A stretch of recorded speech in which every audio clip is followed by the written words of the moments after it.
Todas las personas tenemos derechos, pero ¿qué son los derechos? Los derechos humanos son derechos inherentes que todos los seres humanos tienen. Estos derechos vienen sin distinción alguna de nacionalidad, lugar de residencia o vivienda, sexo, origen nacional, étnico, color, religión, lengua o cualquier otra condición. O sea, dentro de esos derechos no se puede vulnerar todo lo que les hemos mencionado anteriormente, ¿no? Eh, todos tenemos derechos y tenemos los mismos derechos, ya todas las personas. Tenemos derecho a tener una nacionalidad, tenemos derecho a que se respete eh, el sexo al que pertenecemos, tenemos derecho a tener una cultura, tenemos derecho a tener un color de piel, una religión, tenemos derecho a tener una lengua para poder comunicarnos con las demás personas y poder relacionarnos, ¿no? Estos derechos hacen que nosotros nos interrelacionemos entre personas, ¿no? Entre los seres humanos. Esos son los derechos, ¿ya? Pero estos derechos, como les decía anteriormente, no han aparecido por así que vienen, ¿no? Dentro de esos derechos existe un derecho muy importante, ¿no? Decimos que para iniciar tenemos derecho a la vida, tenemos derecho a la salud, tenemos derecho a tener una familia, tenemos derecho a pertenecer a una sociedad, tenemos derecho a contar con un apellido, a contar con un nombre, tenemos derecho a recibir un trato amable por las demás personas, ¿no? ¿Qué nos dice la historia respecto a los derechos, no? Eh, aquí hablamos un poquito sobre educación. Tenemos derecho a la educación. Todas las personas tienen derecho a recibir una educación de manera igualitaria. Antes, si recorremos un poquito la línea del tiempo, podríamos decir que antes ese derecho solamente no lo tenían todas las personas. Ya, es más, era antes un privilegio tener educación, era un lujo tener educación. Solamente podían acceder a la educación aquellas personas que realmente, qué sé yo, pertenecían a una sociedad, tenían una condición económica más elevada. Entonces, aquellas personas, tengo un ruido que no me deja concentrarme. Vamos a ver de quién es. Voy a dejar de compartir un poquito. Hay un ruido. ¿Están con sus audífonos apagados?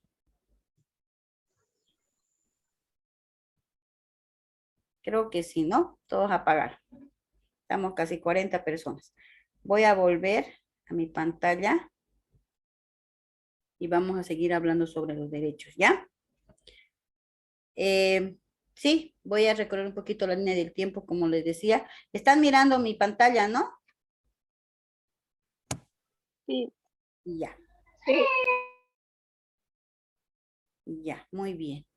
Este tema, les voy a decir compañeras, ¿ya? Este tema, señoritas, compañeras, jóvenes, ya les había explicado yo anteriormente. ¿Es algo nuevo para ustedes? Sí, es algo nuevo. Bien. Eso es lo que quiero saber, que estamos hablando sobre los derechos humanos y dentro de los derechos humanos estamos diciendo que existe, si bien existe el derecho a la vida, existe el derecho a la salud, existe el derecho, también existe el derecho a la educación. Este derecho se ha ido dando a partir del año 1948 durante una Asamblea General de las Naciones Unidas a nivel mundial.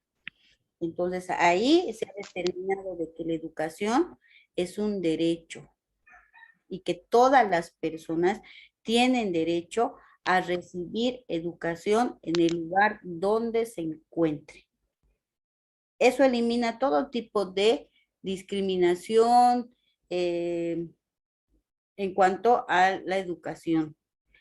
Ahora, a partir de ese momento, la educación ha dejado de ser para el hombre un lujo, un privilegio. Eso tiene que estar bien claro, de que todas las personas tenemos derecho a recibir educación. Fíjense, este 2018, esa ley, ese decreto que se ha implementado en las Naciones Unidas, ha cumplido ya 70 años. Y este derecho que tenemos en cuanto a la educación sigue siendo la base de toda ley internacional de los derechos humanos. Es por eso que todos los países, dentro de sus códigos de ley, toman por primer punto el derecho a la educación, ¿ya? El artículo 26 de esta ley dice que reconoce por primera vez en un texto oficial de vocación mundial que la educación es un derecho humano. O sea, que está implementado, ya está implantado, ya está decretado a partir del año 1948 bajo el artículo 26 que la educación es un derecho que todo ser humano debe tener, todo ser humano. ¿Ya? Les comento que dentro de las Naciones Unidas, como les decía, ¿no? A nivel mundial, se han elaborado 17 objetivos dentro del desarrollo sostenible a nivel mundial. Dentro de esos 17 objetivos, ha habido unos encuentros grandes donde se ha tomado en cuenta la salud, se ha tomado en cuenta el cuidado de la tierra, se ha tomado en cuenta el cuidado de los animales del mar y todo, pero detalla en el objetivo 4, habla especialmente de la educación. ¿Y qué nos dice dentro de estos objetivos? El objetivo 4 nos dice, y dice que tenemos que garantizar una educación inclusiva, equitativa y de calidad. O sea, les estoy hablando a nivel mundial, ¿no? ¿Qué son los objetivos del desarrollo sostenible? Los objetivos del desarrollo sostenible están hechos para erradicar la pobreza en todas sus formas, en todo el mundo. O sea, se han hecho los 17 objetivos del desarrollo sostenible con ese fin, para erradicar la pobreza. El curso se dicta de manera... Hola, hola, ¿alguien quiere hablar, por favor? Estoy con los audífonos, hay alguien que tengo alguna interrupción.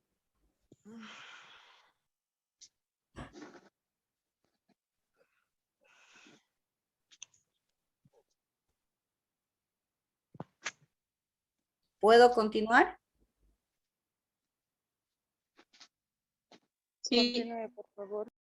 Ya, tengo interrupciones, por eso bueno, me perjudica, ¿no?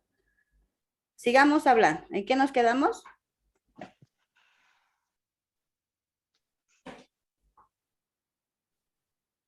A ver si los que me están siguiendo, ¿en qué nos hemos quedado? En el objetivo.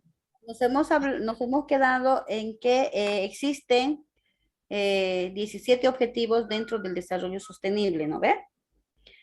¿Y qué son los objetivos del desarrollo sostenible? ¿Y para qué están hechos? Están hechos para erradicar la pobreza en todas las formas. En todo el mundo. Tienen una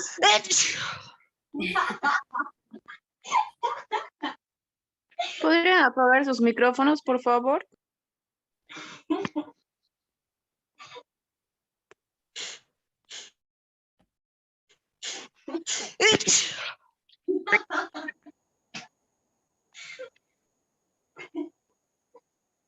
Si no, usted siléncielo todo, licenciada. Ya está, desactivado. Y Beda Angélica era la que estaba con el micrófono activo. Sí, hay otro más. No fui yo.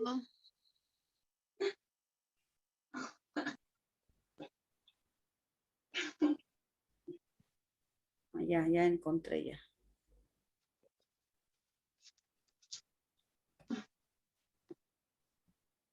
Carmen Condori y Reina están activados sus micrófonos.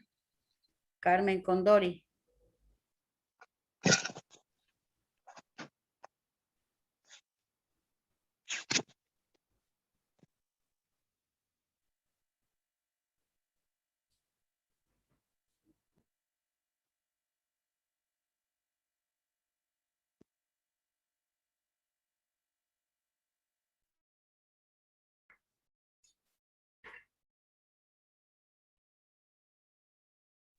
Hola, ¿me escuchan? Sí, Ya, Sí, ahora normal, dice. parece que sí, ¿no? Ya arreglamos la dificultad. Bueno, señoritas, sigamos hablando del desarrollo de sostenible, ¿ya? Eh, los 17 objetivos que les decía que están dentro del desarrollo sostenible están hechos para erradicar toda pobreza a nivel mundial, ¿ya? También están hechos para poner fin al hambre, conseguir una seguridad alimentaria y una mejor nutrición, promover la agricultura, garantizar la vida saludable y promover el bienestar para todas y todas las personas a nivel mundial. Y dentro de los objetivos, por ejemplo, en el objetivo 4, donde habla de educación, habla de que la educación de que el objetivo 4 debe garantizar una educación inclusiva. Cuando hablamos de inclusividad, nos referimos a que no tiene que haber ningún tipo de discriminación, ¿ya? Todo considerando de que todos tenemos derecho a una educación. Tiene que ser una educación equitativa, tiene que ser una educación de calidad, tiene que promover oportunidades de aprendizaje durante la vida para todas y todos. La educación es la base para mejorar la calidad de vida. Entonces, el objetivo 4 nos habla de que, a ver, nos vamos a ir, vamos a ir acordándonos. La educación, el objetivo 4 nos habla de que la educación debe ser inclusiva, ¿ya? Debe ser equitativa y debe ser una educación de calidad. La educación debe promover oportunidades de aprendizaje durante toda la vida para todos. Eso tiene que tener claro el maestro. Si ustedes tienen la intención de llegar a ser maestros y llegar a enseñar o transmitir conocimientos, tienen que tener en claro de que la educación que van a brindar a los estudiantes tiene que ser una educación equitativa e inclusiva y de calidad. ¿Ya? Tienen ustedes que ser los promotores de aprendizajes de todos esos niños que van a estar en sus manos si Dios quiere. Entonces, bajo este sentido, se trabaja el desarrollo de los objetivos sostenibles en el objetivo número 4, donde habla de educación. Pero no solamente a nivel mundial se habla de educación y se hablan de los derechos. También en Bolivia se hablan sobre la educación y los derechos que tenemos las personas. Por ejemplo, en el artículo 17 de la Constitución Política del Estado, nos dice que toda persona tiene derecho a recibir educación. Y ojo que esto puede ser pregunta del examen, ¿ya? ¿Qué dice la Constitución Política del Estado de Bolivia? En el segundo capítulo, artículo 17, nos dice que toda persona tiene derecho a recibir educación en todos los niveles y de manera universal, productiva, gratuita, integral e intercultural y sin discriminación. Aquí un poquito enfatiza lo que dice el objetivo 4 del desarrollo sostenible. Fíjense, ¿por qué hay? Habla de la discriminación, habla de una educación de calidad, en ese sentido de que una educación integral, ¿no? Y reformula lo que es el derecho a la educación, la Constitución Política del Estado. ¿Se dan cuenta? Hay una secuencia, ¿ya? Tiene que quedar claro. ¿Qué nos pide la Constitución Política del Estado? Brindar una educación de manera universal. Todas las personas tienen derecho a recibir educación. Es por eso que la convocatoria que va a lanzar el Ministerio de Educación dice, ¿no? Que es abierta. Todas las personas tienen derecho a dar el examen de admisión.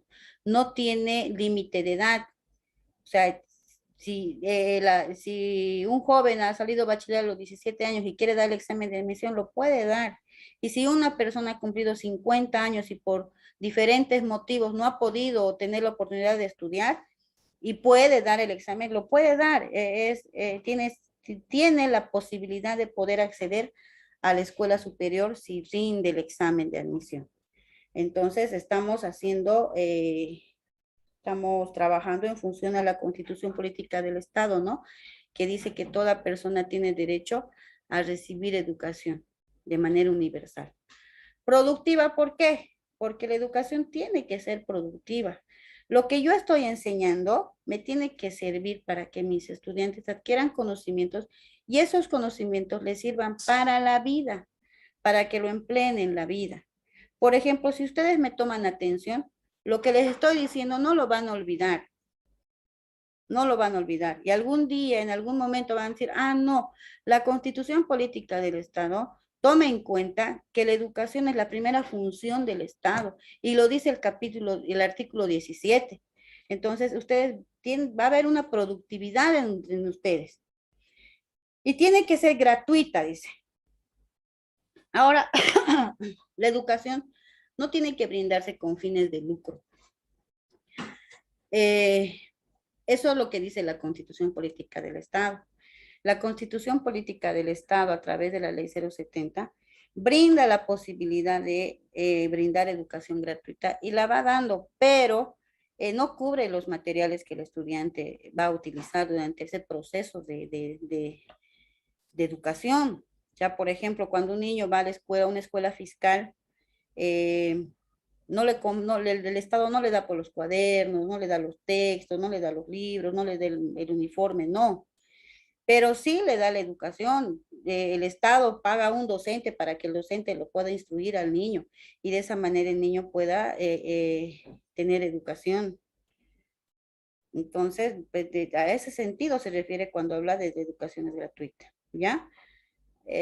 Ahora, cuando hablamos de una educación integral, educar de manera integral es una tarea muy difícil para el maestro, porque nosotros los maestros trabajamos formando personas. Así yo decía siempre, ¿no? Así como los arquitectos construyen casas, nosotros los maestros construimos vidas, trabajamos con material humano. Entonces, tenemos que formar de esa manera, con esa visión, formar niños de manera integral e intercultural. Felizmente, Bolivia es millonaria en cultura. Tenemos diferentes culturas y a través de esas diferentes culturas que tenemos nos comunicamos, ¿ya?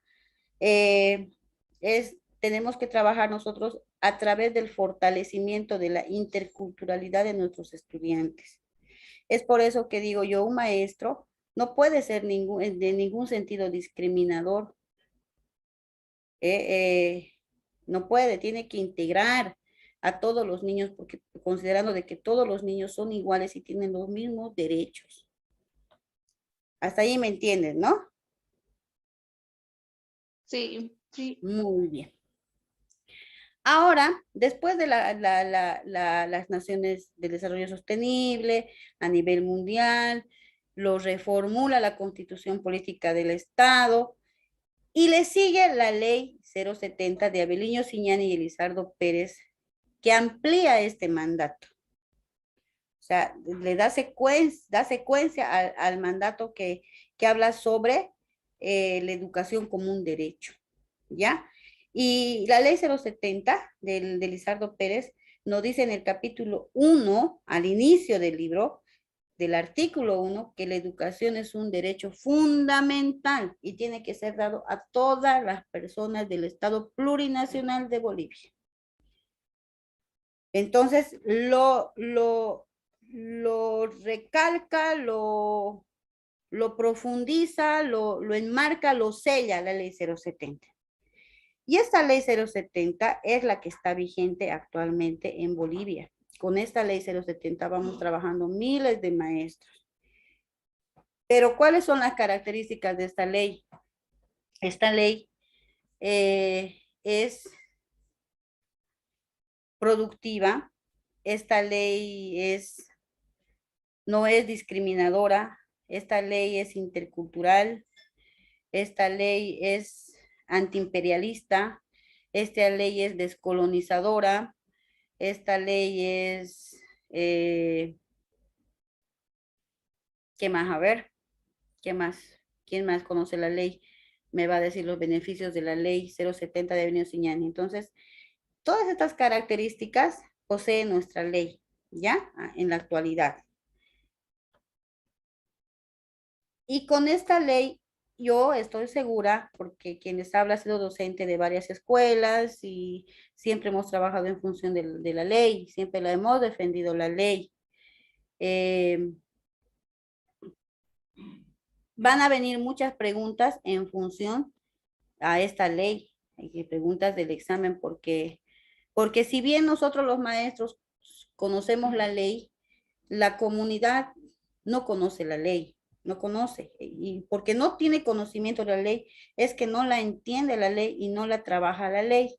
Pero ustedes que van a ser postulantes, tienen que conocerla a la ley para entenderla y para comprenderla. Eh, y para dar pues un buen examen, ¿no? Porque van a haber muchas preguntas, como les digo, de la ley 070, ¿ya?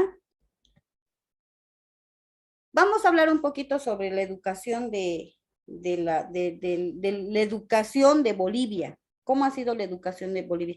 ¿Cómo creen ustedes que ha sido la educación de Bolivia según la historia? Porque eso también tienen que saber.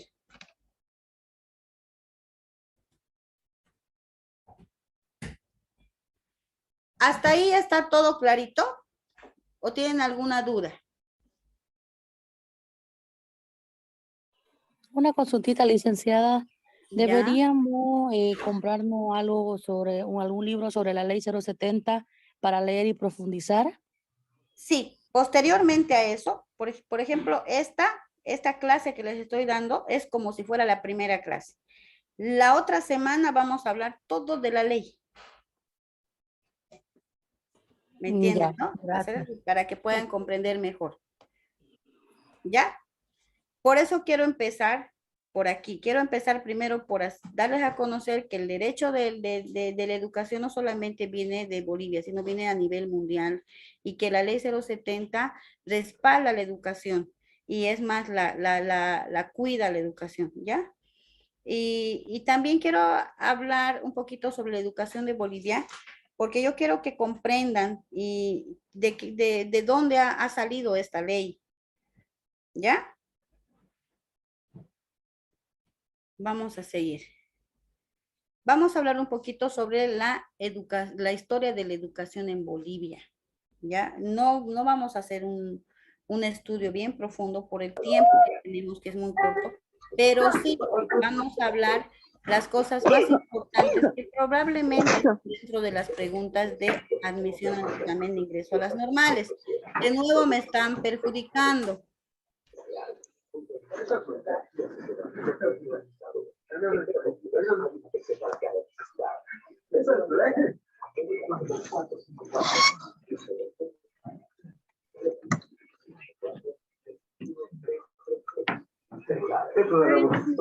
Por favor.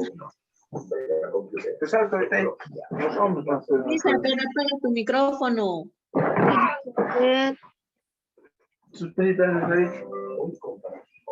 Por favor, su micrófono.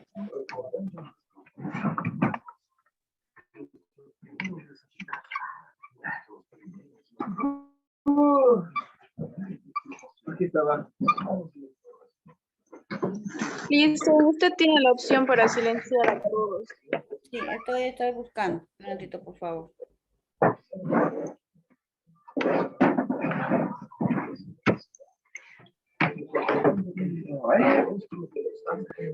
Qué increíble. Decirles por favor a los participantes que mantengan su micrófono desactivado. Yo no sé por qué lo activan así.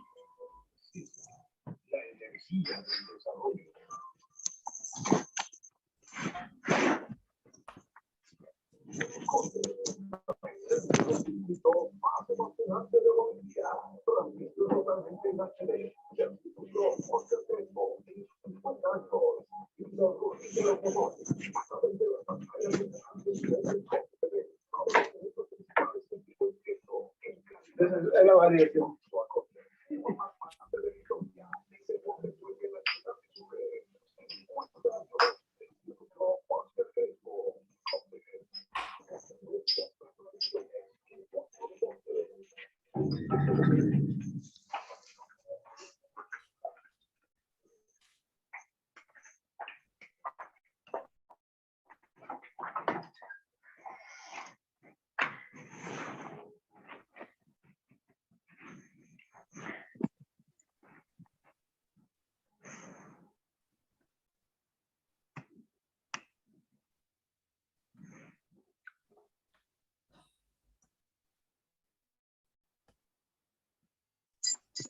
Podrían apagar sus micrófonos. y sus Hola, cámaras. hola, hola. Pedirles por favor que desactiven sus micrófonos.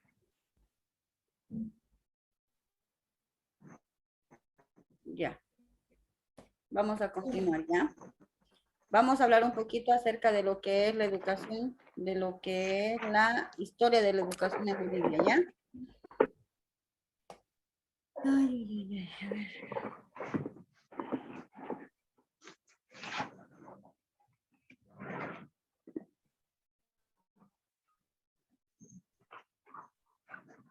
Ya. Vamos a hablar, sabemos que a partir de la historia, la educación tiene muchos años, ¿no? La verdad tiene más de 500 años, 200 años, como quieran llamarlo, pero vamos a mencionar la educación a partir de la Revolución 1952, ¿ya? Esta revolución, que durante esta revolución se han vivido cuatro coyunturas educativas. ¿Ya? Ha sufrido 4 cambios de educación en Bolivia. ¿Ya? ¿De qué se tratan estos cambios? Han habido diferentes, como se dice, ¿no? Diferentes modelos educativos. Y un modelo educativo, pues, es el Código de Educación 55. Este código ha empezado a partir del año 1955 y no, es imposible.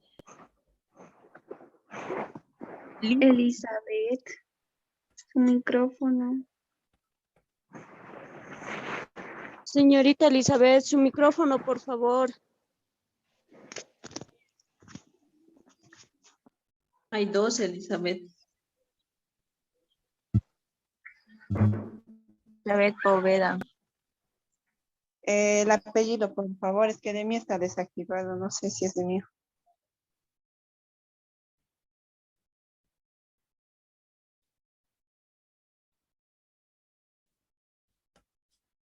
Parece que ya. Ahí estaba la falta. Voy a volver, ¿ya? Ahora sí.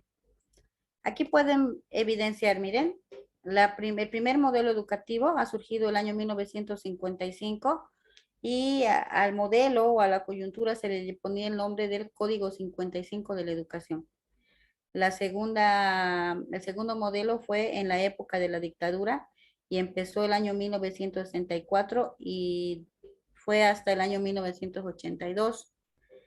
El tercer modelo fue en la década de los 90, con la aprobación de la ley 1565, llamada ese entonces la ley de la reforma educativa, que duró hasta 1994.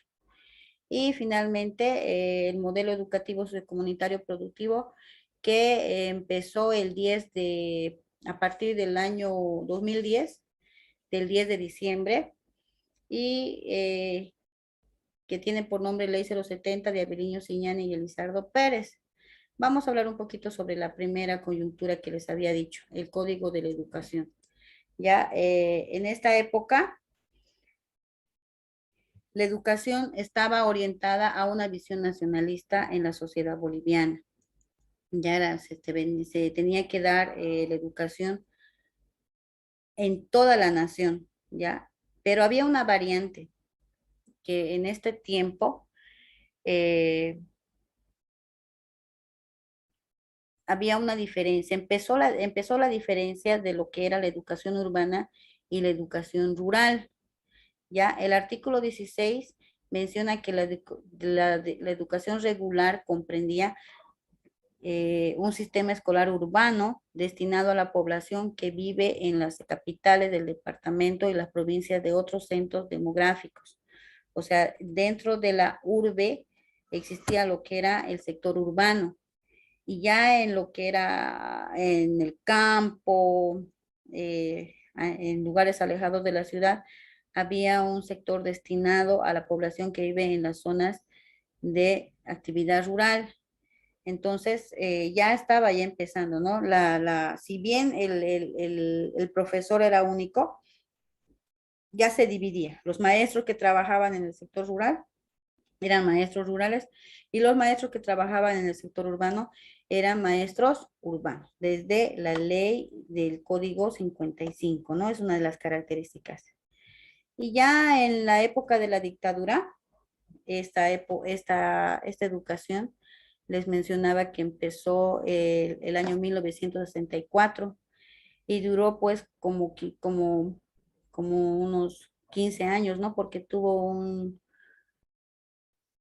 terminó el año 1982.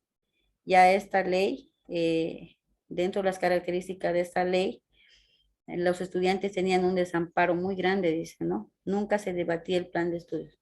O sea, los planes y programas venían desde el ministerio y solamente el maestro se, se- se orientaba en ese plan de estudio para poder transmitir conocimiento a los estudiantes, ¿no? Bajo este sentido, a partir del plan de estudio se imponía todo el material que se les pedía a las niñas y los niños. No existía un plan de cátedra, no habían capacitaciones, no habían actualizaciones, no existía un plan de cátedra. Y tampoco no se podía hablar de cualquier cosa en el aula, ¿ya? Se hablaba directamente, si se enseñaba matemáticas, directamente se hablaba todo el tiempo de matemáticas. No podíamos nosotros hablar de otra cosa que no sean números. Se hablaba directamente de lo que se estaba enseñando, ¿no? Y era una educación muy controlada.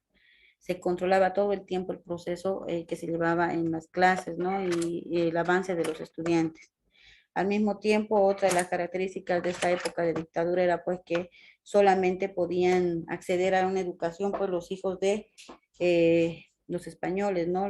La gente del campo no tenía acceso a esta educación, ¿ya? Ya el 7 de julio de 1994 empezó a formularse este nuevo modelo de educación que se llamó la reforma educativa. Esta ley tenía se llamaba la ley 1565, ¿no? Y esta ley adoptó como base la psicopedagogía bajo un enfoque constructivista, ¿ya? Eh, tomamos de ejemplo educación de otros países para brindar esa misma educación en Bolivia, ¿no? Y la educación era a partir de un enfoque constructivista donde el mismo niño aprendía sus propios conocimientos, ¿no? Era descontextualizar, como ya les había dicho, como era una copia de una educación de otro país, entonces todo el trabajo que se realizaba era descontextualizado, ¿ya? Del medio de la realidad educativa, no se tomaba en cuenta la realidad educativa y pues era solamente una copia de lo que hacían otros países, ¿no? Se imponía una orientación modernizadora y globalizadora, ¿no? Y se limitaba por tener una visión instrumentalista y lineal e improductiva. Esta educación no tenía productividad. Entonces, durante este modelo, se crearon los rincones de aprendizaje y se tomaron en cuenta varios psicopedagogos que no eran del contexto. Vale recalcar que las leyes no son malas. Todas las leyes en su momento se han hecho con la intención de mejorar la educación de las bolivianas y los bolivianos, pero es necesario que el maestro comprenda las características de cada una de las coyunturas que ha venido viviendo nuestro país para poder llegar de esta manera a lo que es la ley 070 de Lizardo Pérez y Abeliño Siñán. Entonces, eh, hasta aquí quiero que me digan si han comprendido, por favor.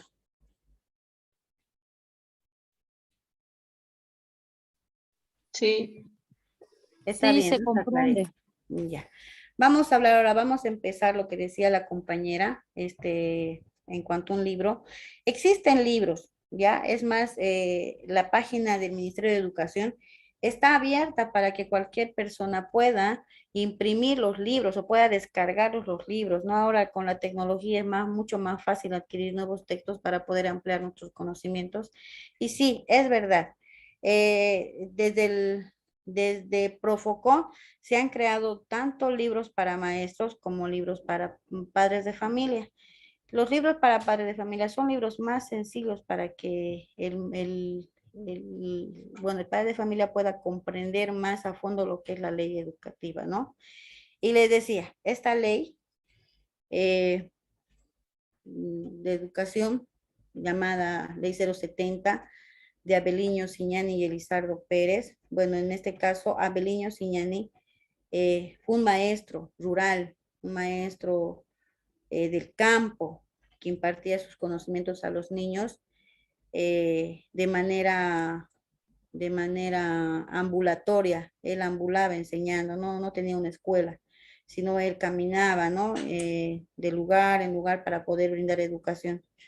Y Elizardo Pérez era un maestro del área urbana que trabajaba en el Ministerio de Educación. Entonces, la ley educativa toma como referente a estos dos personajes porque estos dos maestros han trabajado mucho en función a la educación. Ellos veían la educación desde otro enfoque. Por ejemplo, estos dos personajes han creado lo que es ahora la llamada escuela de Guarizata. ¿Han escuchado hablar de la escuela de Guarizata? Sí, nos explicó en la clase del día martes el licenciado. Bueno, ya. Entonces, ellos han sido los precursores de la escuela de Guarizata. Si han podido escuchar lo que dijo el licenciado, han podido ver que esa escuela es un modelo a seguir, esa escuela es una escuela comunitaria, productiva. Esa escuela actualmente es una de las mejores escuelas de Bolivia. Es una escuela que quien no quisiera conocer, ¿no? Yo, por ejemplo, personalmente quisiera conocer la escuela de Guarizata, no tengo el gusto de conocerla, sin embargo, me parece muy interesante el hecho de que estos dos maestros hayan podido trabajar tanto que ha quedado, ¿no? Pues su nombre ha quedado inmortalizado por el trabajo que han hecho, ¿no? Bueno, vamos a hablar un poquito del modelo. Se implementa, como les decía, ¿no? El 2010 se implementa lo que es el modelo educativo sociocomunitario productivo. Ya los maestros empiezan a trabajar con este modelo, ¿no? Se implementa el modelo con postulados filosóficos. Filosóficos les digo porque han habido muchas personas que han hecho estudios muy profundos que respaldan este trabajo de la ley 070. Han habido pedagogos, han habido políticos, que han hecho que la educación se dé de una manera integral y holística. Esta palabra que es tan conocida como la palabra integral y holística que les decía al inicio, es tan importante dentro del desarrollo de las actividades, que es una palabra tanto pedagógica como que se debería hablar siempre, ¿no? Porque, por ejemplo, hay una pregunta que les pueden hacer, usted como maestro, ¿de qué manera podría enseñar a sus estudiantes de manera integral? Entonces ya uno ya piensa, ¿no? Que integral nos hace referencia a trabajar de una manera transparente, pues, ¿no? Porque dicen que a los niños hay que formarlos como las gotas de una vertiente, las gotas de una vertiente. Entonces vemos que las gotas de una vertiente son gotas cristalinas y es así que debemos formar a los niños. Y cuando mencionamos la palabra holística, hacemos referencia a que todos tenemos que trabajar, no solamente yo como maestra, voy a trabajar lo que es matemáticas y voy a enseñar a los niños a sumar o a restar, sino tengo que enseñar las matemáticas de una manera holística, tomando en cuenta las experiencias de la vida. En este sentido, tomando en cuenta, ¿no? Que para qué les va a servir a los niños las matemáticas, relacionándolos con su diario vivir. Entonces, ¿cómo yo puedo enseñar? Busco estrategias de cómo yo puedo enseñar de manera holística, ¿ya? También nos dice que tenemos que trabajar de una manera armónica en todas las potencialidades y capacidades de los estudiantes, a lo que hacía referencia. Tenemos que saber de una manera armonizar los contenidos que nos brinda el ministerio para poder transmitir conocimientos, ¿no? Y no trabajar, digamos, si yo voy a hacer como maestra una poesía, por ejemplo, el Día de la Madre, puedo tomar en cuenta el 27 de mayo y al mismo tiempo puedo trabajar lo que es el lenguaje, puedo trabajar de una manera articulada. Ya van a ir comprendiendo más adelante lo que les quiero decir, pero más o menos de esta manera se debe trabajar. Dice que también tenemos que tener un equilibrio, y esto es muy importante porque es una característica de la ley. Tenemos que tener equilibrio con la madre tierra y el cosmos. Tenemos que buscar ese equilibrio que tenemos. Tenemos que desplegar toda visión de que existe, de que nosotros somos seres humanos y que nos vamos a morir y ahí termina la vida. Sino tenemos que tomar conciencia de que nosotros somos parte de la naturaleza que nos rodea. Entonces, a esa naturaleza que nos rodea, nosotros tenemos que enseñar a que los niños la valoren a la naturaleza, valoren el aire, valoren el sol, valoren la tierra, valoren, qué sé yo, el agua, y no solamente, y comprendan o tomen conciencia de que le estamos dañando la tierra. Entonces, ¿qué podemos hacer para evitar seguir dañando la tierra? Entonces, esa es nuestra función principal. Por eso nos dice, ¿no? Tenemos que tener contacto con la madre tierra y el cosmos. Este sencillo planteamiento, ya que por sí presenta un desafío mayor para todos en el sistema educativo plurinacional. Hasta a partir de este modelo del 2010, hemos ido trabajando y no hemos logrado comprender al 100% todos los maestros de Bolivia. Hay maestros que incluso han repudiado la ley 070 de Averiño Siñani y Elizardo Pérez. ¿Por qué? Porque este trabajo, este modelo ha doblado el trabajo de los maestros. Ahora no solamente nos limitábamos, como antes, con otras coyunturas, a planificar y a trabajar encerrados en cuatro paredes, sino este modelo nos ha abierto nuevas posibilidades de poder interactuar entre los seres humanos y la naturaleza. Es por eso que hemos salido de las aulas, hemos hecho diferentes actividades en diferentes unidades educativas. Por ejemplo, en algunas escuelas han pues sembrado, han hecho sus cultivos, en otras escuelas han trabajado con la cría de peces, en otras escuelas han enseñado a consumir buenos alimentos, sembrando nuestras propias verduras, y se han hecho una infinidad de cosas durante estos 10 años. Pero tenemos que considerar de que la ley, como todo un proceso, ha tenido sus altas y ha tenido sus bajas. Dentro de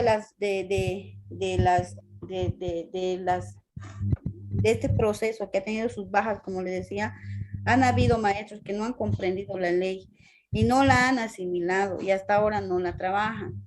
Sin embargo, hay maestros que sí hemos asimilado y quien les habla es maestra comunitaria, es maestra con la ley 070 y sí ha logrado comprender la esencia de esta ley y lo importante que es para el desarrollo integral del niño. ¿Hasta ahí me han comprendido? Sí. ¿Ya? Es largo de explicar en cuanto a la ley, pero como estamos iniciando, nos vamos a quedar aquí. Nos vamos a quedar aquí con la intención de que ustedes tengan más interés y en estudiar la ley. Ver a la otra clase, como les digo, les voy a preparar un material sencillo para poder estudiar a la ley, pero vamos a ir ahora a lo que nos interesa. Por ejemplo, todas ustedes esperan rendir un examen, aprobar el examen para poder ser maestra de educación inicial en familia comunitaria, ¿no es cierto? Sí. Ese es el mayor deseo que tienen. ¿No ves? Mayor deseo, me imagino que ustedes tienen de poder dar su examen, pero tienen que saber como maestras que a partir de esta ley, y yo digo porque quien les habla, vuelvo a repetir, ha trabajado con diferentes coyunturas, porque soy parte del proceso de la ley 070, pero también he sido parte del proceso de la reforma educativa, y es necesario que sepamos la importancia que se le da al nivel inicial a partir de esta coyuntura. Por ejemplo, antes, palabras comunes, se le decía al nivel inicial, se le decía kinder, y la maestra de kinder era considerada como una persona que solamente se limitaba a cuidar a los niños, ¿ya? Solamente se limitaba a hacer, qué sé yo, trabajos manuales, o porque le gustaba dibujar, o porque le gustaba pintar, ya podía ser maestra inicial. No se le daba el valor, no se le daba la importancia, no encontrábamos la esencia de las características que debería tener una maestra de inicial. Y por eso decían, no, que el kinder era lo más fácil, que en el kinder solamente se cortaban papelitos, que en el kinder eran niñeras, o sea, no se le daba la importancia al kinder, como se llamaba en esos tiempos. ¿Es verdad, no ves? ¿Es verdad lo que estoy diciendo o es mentira? A ver, alguien que me diga que es mentira. Vamos a debatir un poquito. Es verdad. Es verdad. Ahora, ¿quiénes se acuerdan ustedes? ¿Quién se acuerda de su kinder? Yo.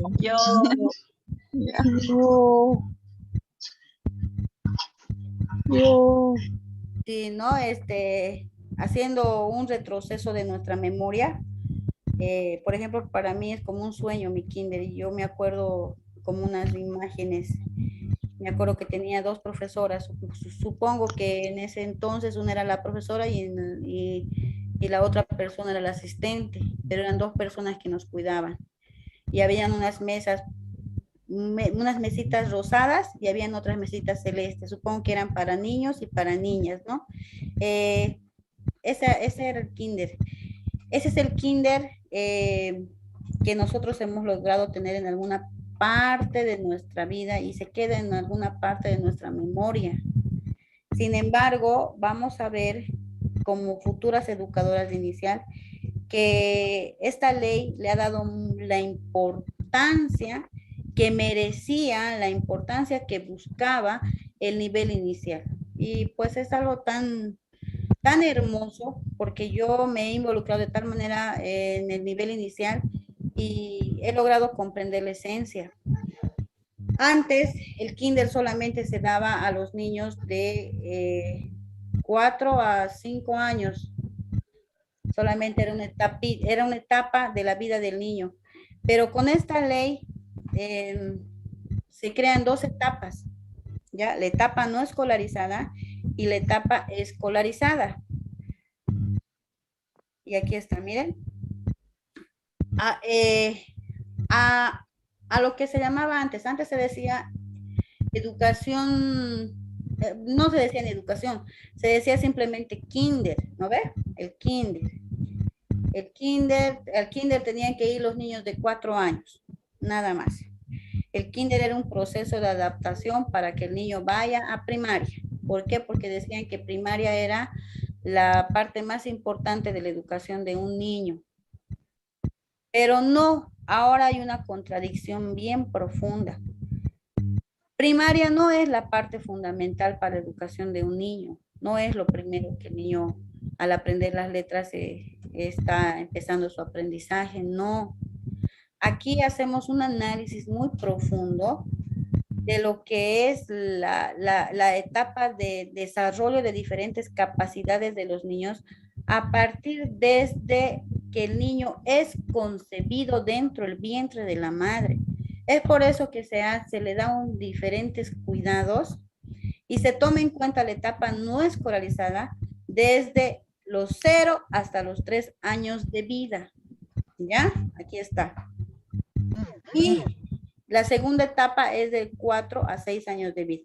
En esta etapa ya el niño va a la escuela. en esta parte donde está con de color celeste, el niño ya va a la escuela, pero en esta etapa el niño no va a la escuela, pero dentro de lo que es educación inicial, en familia comunitaria, nos dice la ley que abarca esta etapa y esta etapa también. En esta etapa, la educación en familia comunitaria capacita a maestras y a maestros tanto el desarrollo integral del niño desde los 0 hasta los 6 años de vida. Es por eso que nosotros como maestras de educación inicial tenemos que saber todas las características del desarrollo del niño desde que está dentro del vientre de la madre. ¿Ya? ¿Cuál es el proceso? Hay diferentes procesos dentro. Cuando el niño nace, existen diferentes procesos. Por ejemplo, existe el proceso psicomotor, la motricidad fina, la motricidad gruesa, el desarrollo del lenguaje, el desarrollo social, el desarrollo afectivo, el desarrollo, ¿qué más? A ver, el desarrollo psicomotor. Entonces, todos esos desarrollos que el niño experimenta desde que nace hasta que tiene 3 años de vida, nosotros debemos conocerlos. Y de la misma manera, cuando el niño ya va a la parte social, ya se introduce dentro de la sociedad y empieza a ir a la escuela, entonces aquí hay diferentes capacidades y habilidades que el niño debe desarrollar. Entonces, ahí ya está nuestro trabajo como maestras, porque el niño ya va a la escuela. Entonces, esta etapa es la segunda etapa y se llama etapa de educación en familia, en familia escolarizada, ¿ya? Eso no deben olvidar, porque puede ser pregunta del examen. ¿Cuántas etapas tiene la educación inicial en familia comunitaria? A ver, yo les pregunto a ustedes, ¿cuántas etapas tiene la educación en familia comunitaria? 2. Dos. No se olviden. Escolarizada y educación en familia escolarizada. Muy bien. ¿Cuáles son las características de la etapa no escolarizada?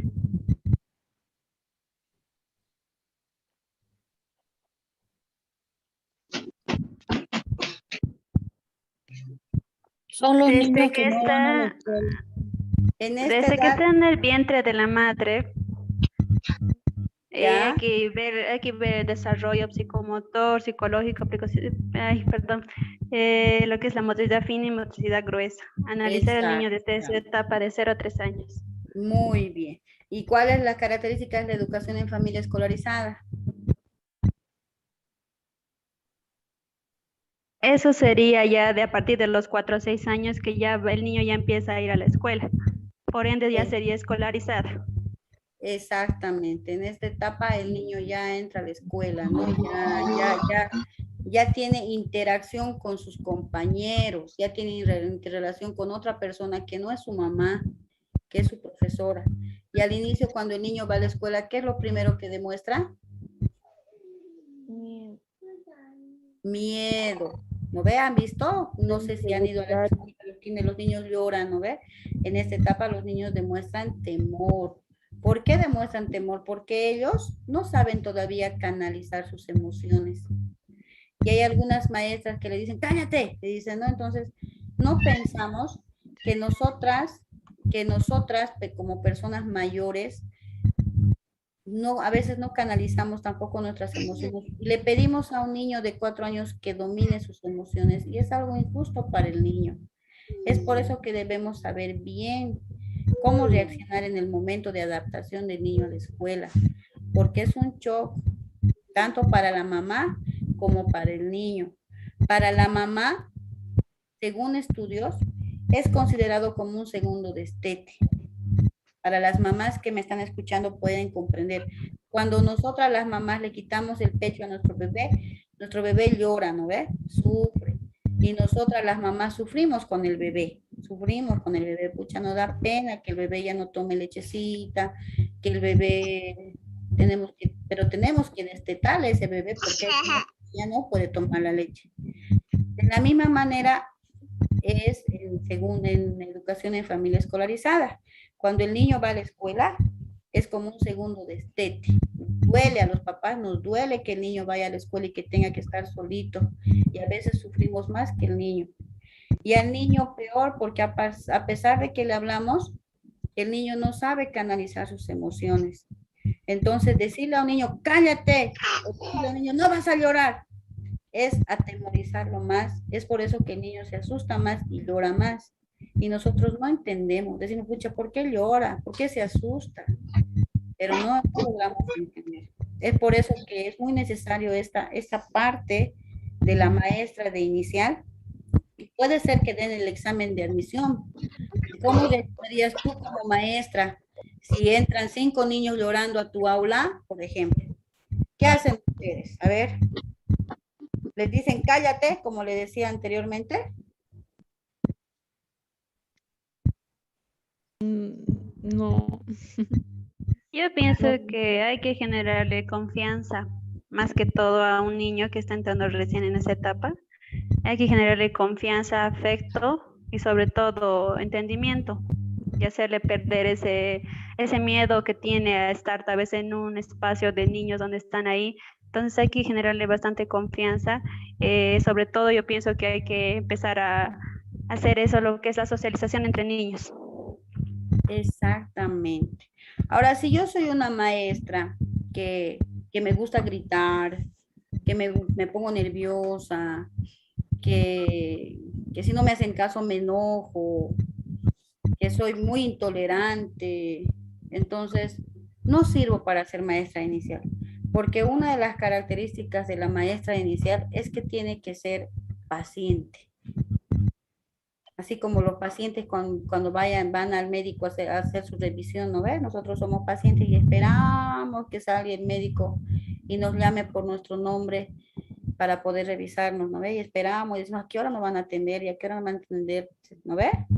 Así tenemos que ser pacientes para poder aceptar la asimilación del niño a la escuela. Entonces, una de las características de la maestra de inicial. Y puede ser también que esté dentro del examen de admisión, imagínense, ¿no? A ver, ¿cuáles son las habilidades que el niño tiene que desarrollar en educación inicial en familia comunitaria?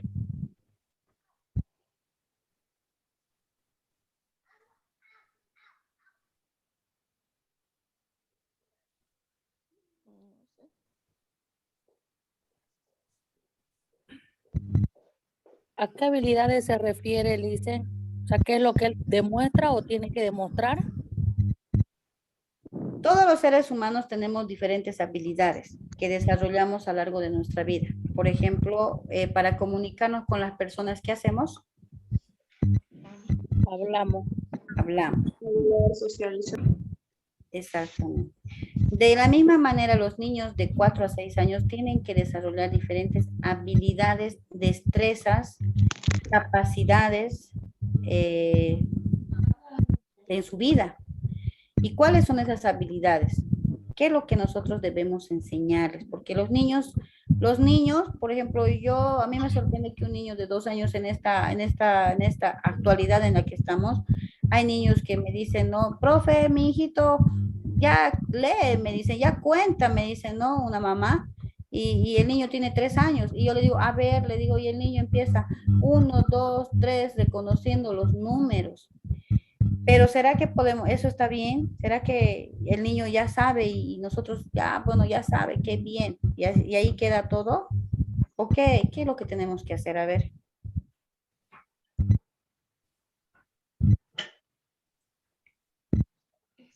Vamos a seguir continuando un poquito, vamos a ir leyendo lo que dice la ley, ¿ya? Aquí está. Educación inicial en familia comunitaria. Así, esta es la sigla de las maestras que quieren ser maestras de educación inicial en familia comunitaria. Por ejemplo, si les va a salir en su examen de admisión, ¿cómo se abrevia educación inicial en familia comunitaria? Puede ser una pregunta. Ustedes ya saben, se acuerdan, educación inicial en familia comunitaria. Y pues hay, ¿no? Diferentes respuestas, es una preguntas múltiples con diferentes respuestas. Pero ustedes tienen que saber identificar. Esta es la sigla de educación inicial en familia comunitaria. Y decimos que la educación inicial en familia comunitaria constituye la base fundamental para la formación integral y holística de las y los niños.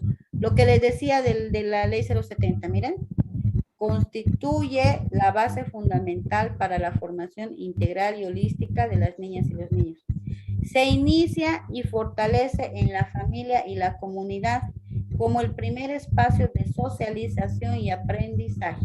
Este texto lo he sacado de los planes y programas del Ministerio de Educación. Entonces, no hay dónde perderse. Constituye la base fundamental, que es lo más importante, dicen, ¿no? La educación inicial en familia comunitaria es lo más importante para un desarrollo o una formación integral de las niñas y los niños, ¿ya? Esta formación empieza a partir de la familia y después la comunidad. Es considerada como el primer espacio de socialización y aprendizaje. La primera educación inicial en familia comunitaria no escolarizada, de 0 a 3 años de vida, nace de una responsabilidad compartida entre la familia y la comunidad, lo que les decía, perdón, la familia, la comunidad y el Estado, y está orientada a recuperar, fortalecer y promover la identidad cultural, la salud y la buena nutrición para un desarrollo psicomotriz, socioafectivo, espiritual y cognitivo pleno. A ver, aquí, en esta etapa de 0 a 3 años de vida del niño,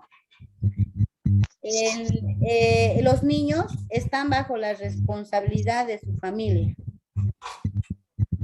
La parte más cercana es su mamá, porque la mamá es la que lo cuida al niño, ¿no? La mamá con ayuda del papá, pero más es la mamá. Entonces, en esta edad, la niña o el niño está a cargo de la familia.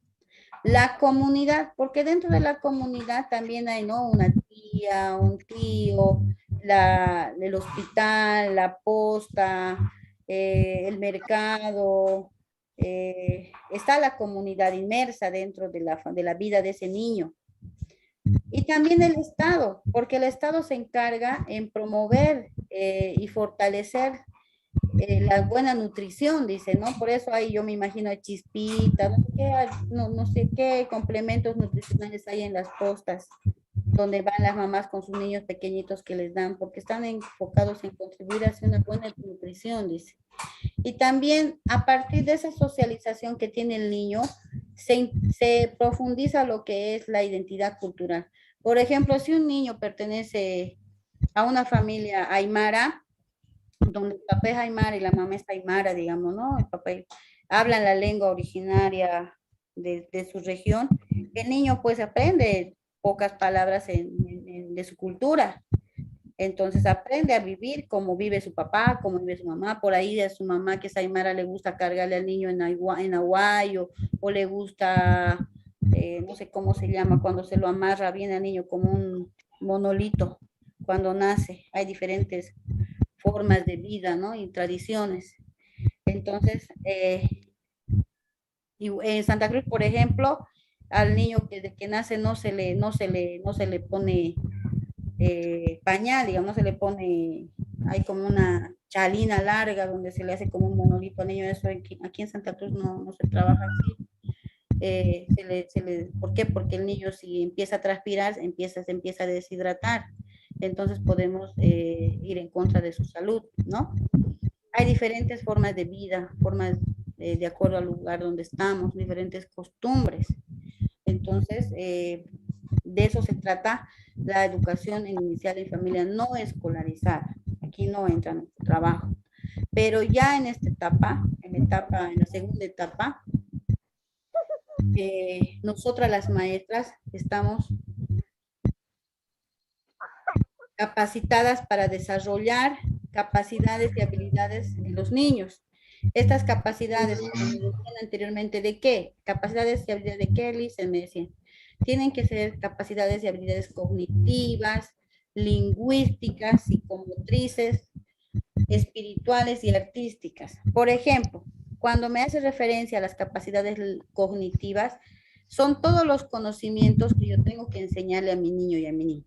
Por ejemplo, puedo enseñarle la familia, o el rol de cada integrante de la familia, ¿no?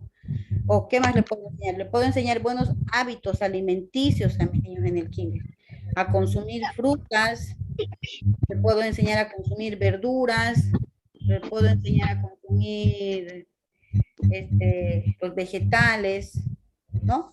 Entonces, estoy trabajando ya con la parte cognitiva de mi niño. Lingüísticas, ¿a qué me refiero con lingüísticas? Enseñarle a decir algunas palabras. Generalmente los niños no hablan de manera clara, ¿no? No hablan de manera clara cuando entran al kinder. Dicen, oye, llora, pueden decir, o profesora, o no sé cómo pueden hablar a la maestra. Entonces nosotros tenemos la responsabilidad de poder enseñarle al niño a articular de manera clara las palabras. Ahora, si yo no puedo pronunciar las palabras de manera clara, no puedo ser maestra inicial, porque no tengo que olvidar que una maestra es un espejo para un niño. Nosotros somos espejos, somos un ejemplo de vida. Si hablamos mal, el niño va a aprender a hablar mal. Entonces, trabajamos aquí la parte lingüística. Nos hace referencia también a que trabajemos con la recuperación de la lengua 1 y la lengua 2. En este sentido, la lengua 1 empieza cuando el niño nace y adquiere la lengua materna de su mamá. Por ejemplo, si su mamá es de La Paz, su lengua materna es el aymara.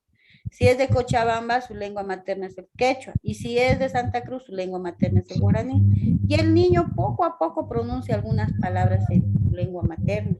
Esa lengua materna es la lengua 1, ¿ya? Y la lengua 2 sería pues el castellano.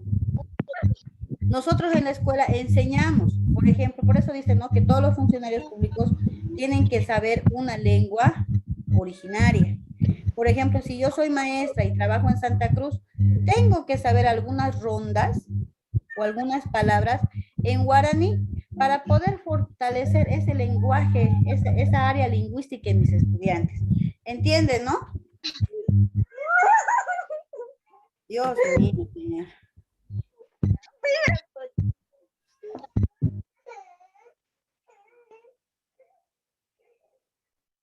¿Me entendieron hasta ahí? Sí, licenciada. Parece que alguien está en otra cosa. Ya.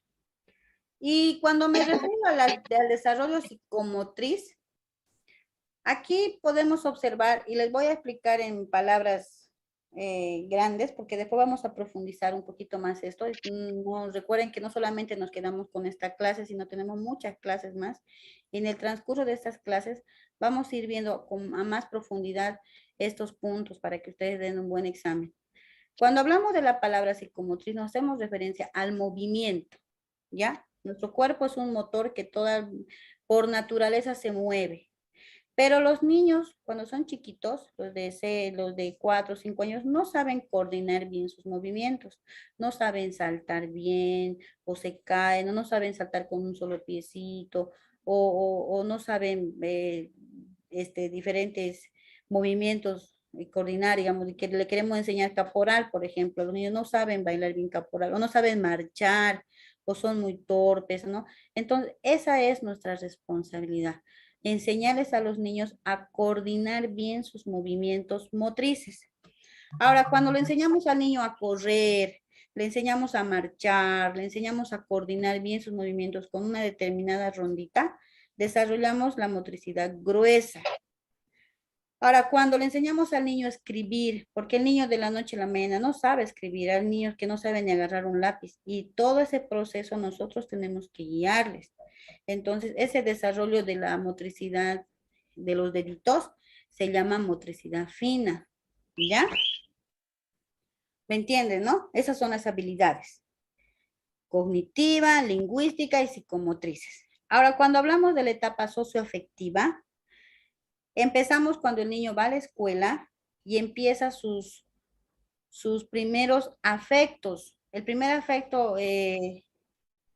que demuestra el niño en la escuela es pues el rechazo, ¿no? El niño no quiere aceptar la escuela y empieza con diferentes actitudes a rechazarle a la maestra, a rechazar a los niños, o hay niños que sí aceptan como facilidad en integrar a un grupo de niños en el trabajo. Entonces, esa parte también tenemos que trabajarla, ¿ya? Tenemos que enseñarle al niño a cuál es el rol de su familia o qué representa el papel del papá en la familia, ¿no? Y quién es su papá, quién es su mamá, quiénes son sus hermanos. Entonces, ¿qué representa los niños cuando hacen todos los días? Y estoy hablando de antes de que empiece la pandemia, porque ahora es muy preocupante porque ahora no se está tomando muy en cuenta esta capacidad y habilidad de los niños, porque no hay interacción. No, los niños no están yendo a la escuela y pues todo es Zoom y no hay esa interacción entre niños. Por eso en la etapa en que los niños van a la escuela, aprenden a compartir, aprenden a- aprenden independencia, aprenden a ir al baño solos, aprenden a comer solos, se desarrolla mucho su autonomía en esta etapa, ¿no? Aprenden a respetar, aprenden valores, aprenden a respetar, aprenden a colocar la basura en su lugar, aprenden a decir por favor, a decir gracias, a pedir permiso para salir. Entonces, a partir de esa convivencia que se da en el kinder todos los días en clases, nace lo que es la parte socioafectiva. Pero hoy en día no se está dando por el tema virtual, ¿no?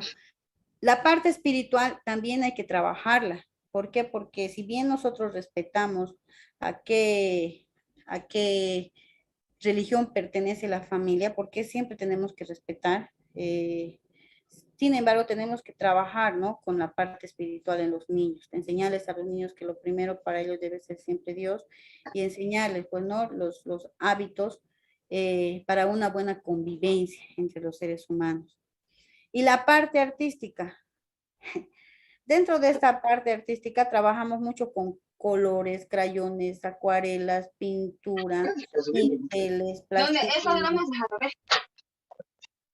y todo lo demás, ¿no? Entonces podemos hacer grandes cosas con nuestros niños y esta parte artística también viene lo que es la música, lo que es la poesía, lo que es no sé, tantas formas artísticas de demostrar para poder trabajar. Entonces, todo esto son las capacidades y habilidades que los niños de inicial deben desarrollar.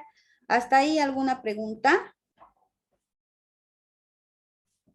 No. Disculpe, Licen, ¿cómo era la espiritual? Era el respeto que se le debe dar, ¿no? A las normas de vida que tenemos. Más que todo se le debe enseñar al niño que que existe Dios y que y tenemos que respetarlo a Dios y que existen también somos parte de la naturaleza y que tenemos que respetar también a la naturaleza. Por ejemplo, a cuidar el agua, a cuidar a, a cuidarnos del sol, qué sé yo, a cuidar, a conservar, no sé, la tierra, cuidar los animales, cuidar las plantas.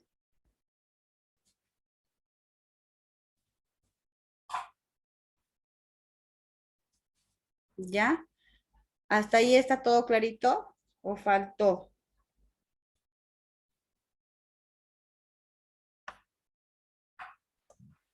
¿Qué me dicen? ¿Podemos continuar o hay alguna duda hasta aquí?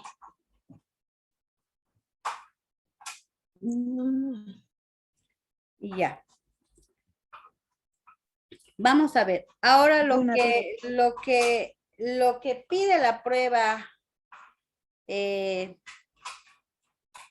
escrita en inicial es pues a partir de estos 4 ámbitos, ¿no? Conocimientos generales de la realidad del país y el sistema educativo plurinacional, lo que les decía a inicio, conocer la realidad del país y el sistema plurinacional, la ley 070, la comprensión de la lectura y razonamiento verbal, razonamiento lógico matemática y el conocimiento de la especialidad a la que postula.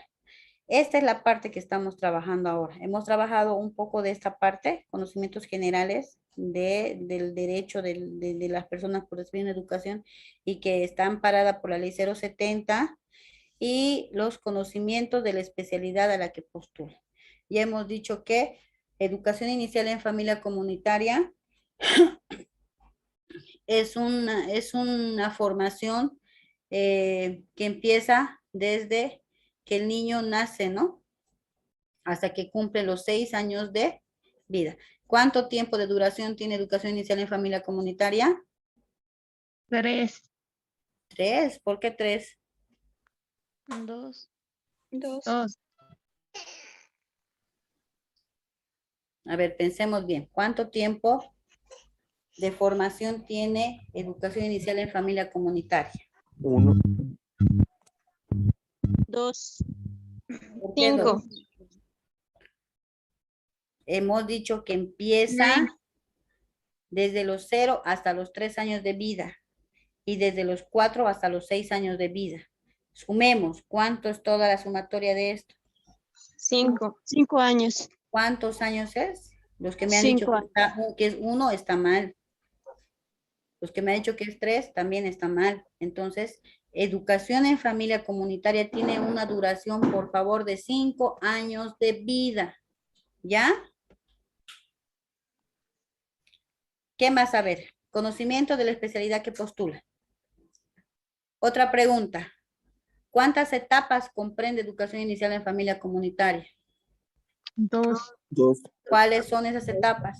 2. Etapa. No escolarizada. Educación escolarizada. No es La etapa escolarizada, ¿cuánto tiempo comprende? 2. ¿Y la etapa no años. escolarizada? De 0 a 3 años. Ya. ¿Cuáles son las capacidades que un niño debe desarrollar en la segunda etapa? Cognitivo. La motricidad fina y Lingüística. motriz, socioafectivo, espiritual artística, y artístico. espiritual, socioafectiva. ¿Y cuáles son las características que un niño debe desarrollar?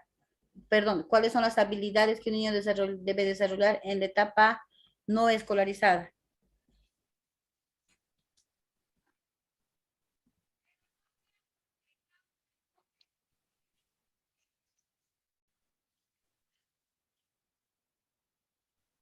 La buena nutrición, La conocer identidad cultural, la salud y la buena nutrición para un desarrollo psicomotriz, socioafectivo, espiritual y cognitivo pleno. No se van a olvidar, por favor, esas son preguntas del examen. ¿Ya? ¿Qué más ¿Cómo saber? dijo, licenciada? ¿De qué? ¿De la pregunta que les acabo de hacer ahorita? Sí, por favor, ¿podría volver a repetirlo? ¿Cuáles son las capacidades que se deben desarrollar en la etapa de 0 a 3 años de vida del niño?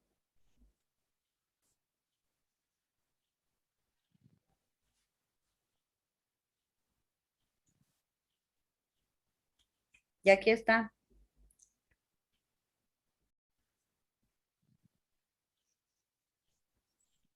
Para un desarrollo psicomotriz, socioafectivo, espiritual, cognitivo y pleno. Es parecido a lo de la segunda, pero la segunda tiene más, fíjense. La segunda tiene cognitivas, lingüísticas, psicomotrices, socioafectivas y espirituales y artísticas. En cambio, la etapa 1 tiene psicomotriz, socioafectivo, espiritual y cognitivo. Solamente 4 tiene el de 0 a 3 años.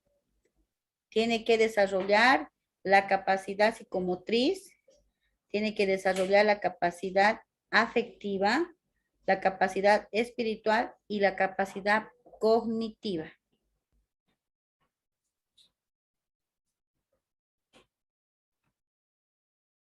¿Ya? ¿Está clarito? Sí. ¿Cuáles son las características de educación inicial en familia comunitaria?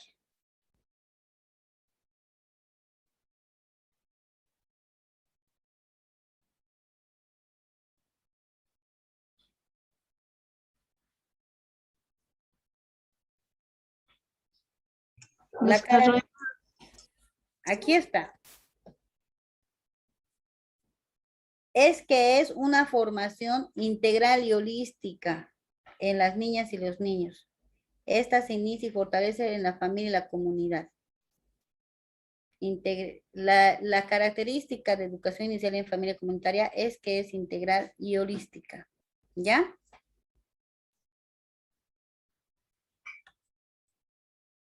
¿Qué más? A ver, ¿qué más les puedo explicar? ¿Qué más quieren que les diga?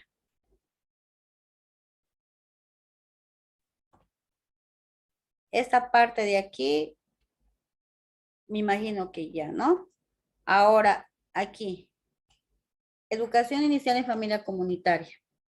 Antes del examen escrito, hay un examen muy importante que se llama examen de aptitud. Lo voy a decir a grandes rasgos porque es largo de explicar.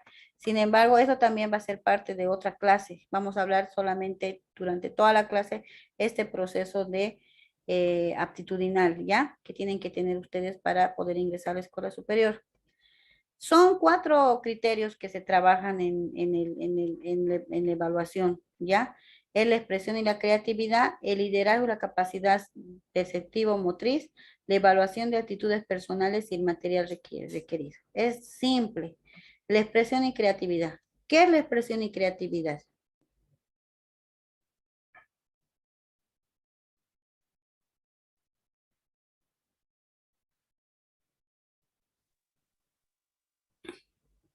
Una maestra de inicial tiene que ser por naturaleza creativa. Tiene que ver, por ejemplo, un palo de escoba y pensar qué maravillas puede hacer con ese palo de escoba. Ahí es lo que nace su creatividad. Por eso decimos, ¿no? En palabras comunes, a veces las maestras, nosotros la maestra de inicial, somos ratonas. Andamos buscando basura. Porque todo nos sirve hasta un pedacito de goma eva nos sirve. Nos sirve un pedazo de cartón, las bombillas, las botellas, las tapitas de botellas, todo nos sirve a nosotros para poder crear grandes cosas. Y es una de las características del nivel inicial, la creatividad y la expresión. Ahora nos dice que aquí que una maestra de inicial no puede tener miedo de hablar en público. Si yo entro a dar mi examen de aptitud con la cabeza agachada y demuestro temor, he perdido la guerra. He perdido la guerra. Entonces, luego lo que tengo que hacer es ser una persona audaz, una persona que no tiene que demostrar que tiene miedo y demostrar toda su creatividad. Dentro de esa expresión y creatividad, el postulante tiene que declamar un poema. Por ejemplo, yo puedo declamar un poema para niños. Obviamente, no voy a declamar un poema para adultos si estoy dando un examen de aptitud para niños. Tengo que dar un poema para niños. Por ejemplo, puedo hablar de... ¡Ay, qué disparate! Se mató un tomate. Hay una poesía de un tomatito que se había caído, no sé qué, ¿no? O dice, no, relato un cuento. Puedo buscar el cuento de la ratonita presumida, ¿no? Me puedo disfrazar de la ratita presumida y me puedo imaginar que yo soy la ratita presumida ese momento y estoy barriendo mi casa con mi escobita y aparece y me encuentro un quinto, por ejemplo, ¿no? O puedo también contar una fábula. Hay muchas fábulas bonitas que dan bonitos mensajes de valores. O puedo contar una leyenda de acuerdo al lugar donde me encuentro. Puedo contar, ¿no? Digamos la leyenda.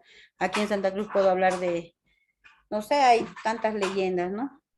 Pero siempre tiene que ir dirigido a las niñas y a los niños de educación inicial. Por ejemplo, si yo voy a contar la viudita, los niños, ¿será que van a entender el cuento de la viudita los niños de inicial? Si yo voy a contar el carretón de la otra vida, ¿será que entienden los niños de inicial esa leyenda? No, no ve. Entonces me van a descalificar, van a decir, no, esta señora no es para inicial. Tiene que contar un cuento para niños de inicial, fáciles. ¿Ya?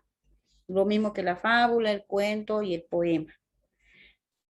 Puedo trabajar con títeres, puedo trabajar con marionetas, puedo trabajar con, qué sé yo, puedo llevar a mis hijos a mi examen de aptitud y puedo, como dije, es un momento, es el momento, es el minuto de fama. Y es así. Ahora, obviamente que dentro de este proceso de explicación que yo voy a dar al jurado, tengo que tener pues liderazgo y capacidad perceptivo motriz. Por ejemplo, si yo voy a realizar un juego, el juego de, digamos, un juego tradicional, puedo llevar una tuncuña, digamos, porque es un juego tradicional. En mi época jugábamos tuncuña o avioncito, tiramos una piedrita y puedo elaborarme con papeles o cartón mi tuncuña o mi avioncito y tengo que coordinar bien mis movimientos para poder enseñar ese juego, ¿no? Tengo que saber también explicarle a la otra persona de qué se trata el juego. Por eso dicen, no, liderazgo y capacidad perceptivo-motriz. Lidera el desarrollo de o de dos actividades, dice, ¿no? Nos pueden pedir así como una u otra actividad, no sabemos. Tenemos que estar preparados, así como los soldados cuando van a la guerra, ¿no? Tenemos que estar preparados. Bueno, señoritas y jóvenes, creo que ya me pasé del tiempo, estoy con 11:03. Yo debí estar solamente hasta las 11 en punto. Voy a dejar de compartir. Y pues nos vamos a quedar con ganas de más. Hemos hablado mucho de inicial. A la otra semana vamos a continuar hablando de inicial, pero vamos a hablar bien sobre la ley 070, ¿ya? Vamos a darle un